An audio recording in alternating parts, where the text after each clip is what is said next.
Akif Balvan şu yerde kelle taşladı. Toydun başlanışında.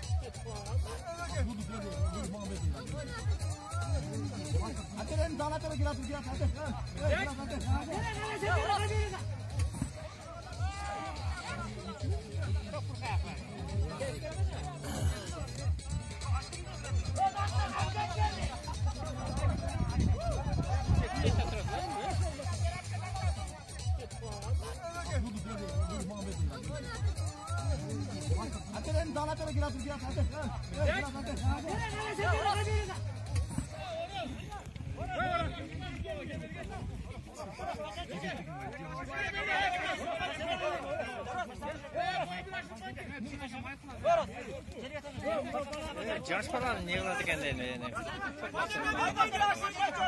Evet, düşen cıgıtardın o balanı, yaş balanı. Düşen balanı. Yok Nurlan'da. Nurlan balanı.